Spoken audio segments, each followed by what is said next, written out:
Just remember that എന്നൊക്കെ വിളിച്ചിരുന്ന സുരേഷ് ഗോപി എന്ന MP total loss ആയിപ്പോയല്ലോ എന്ന് വിലപിക്കുന്നത് തൃശ്ശൂരിലെ BJP-ക്കാർ തന്നെയാണ്. സുരേഷ് ഗോപിയെ ജയിപ്പിച്ച ആ ക്രൈസ്തവ വോട്ട് പരീക്ഷണവും തദ്ദേശത്തിൽ പാളിപ്പോയതിന്റെ അങ്കലാപ്പിലാണ് ഇപ്പോൾ BJP. സുരേഷ് ഗോപി വിരുദ്ധ തരംഗവും തിരിച്ചടിയായി എന്നത് അതിനേക്കാളേറെ ഞെട്ടലാണ് BJP കേന്ദ്രങ്ങൾക്ക് തൃശ്ശൂരിൽ സമ്മാനിച്ചിരിക്കുന്നത്. ആകെ മൊത്തം ടോട്ടൽ ഒരു റിമംബറൻസേ ഇല്ലാത്ത അവസ്ഥ.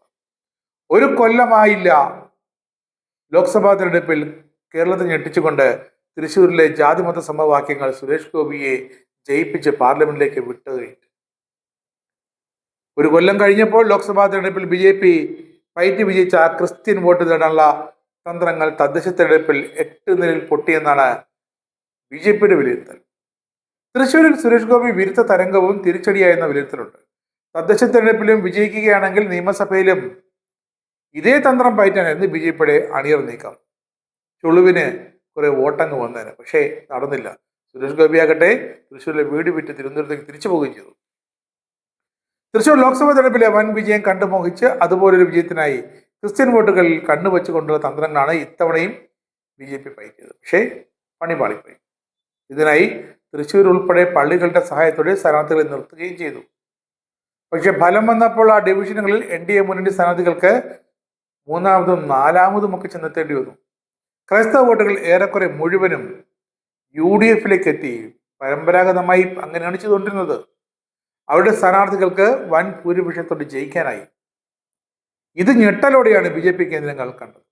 കൃഷ്ണപുരം, മിഷൻ കോട്ടേഴ്സ്, ചേലക്കാട്ടുകര, നെട്ടിശ്ശേരി ഡിവിഷനുകളാണ് NDA-ക്ക് ഇത്തരത്തിൽ അപ്രതീക്ഷിതമായി തിരിച്ചടി കിട്ടിയത്.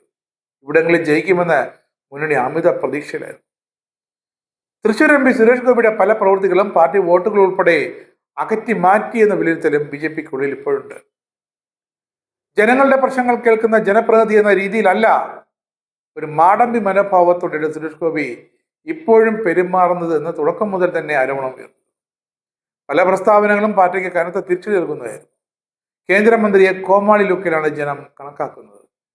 പലതവണ പ്രവർത്തകർ ഇത് മുന്നറിയിപ്പ് നൽകി നേതൃത്വത്തെ അറിയിച്ചു. കേന്ദ്ര നേതാക്കളുമായി അടുത്ത ബന്ധം പുലർത്തുന്നതിനാൽ സുരേഷ് ഗോപിയെ പറഞ്ഞു വിലക്കാൻ പോലും ഇവിടെ നട്ടലുള്ള ആരും BJP സംസ്ഥാന ഘടകത്തിൽ ഇല്ല എന്നതാണ് സത്യം. തലസ്ഥാനത്തെ കോർപ്പറേഷനിൽ BJP-ക്ക് നേട്ടമുണ്ടാക്കാനായെങ്കിലും അവിടെയും ക്രിസ്ത്യൻ പരീക്ഷണം അമ്പേ പാളിപ്പോയി.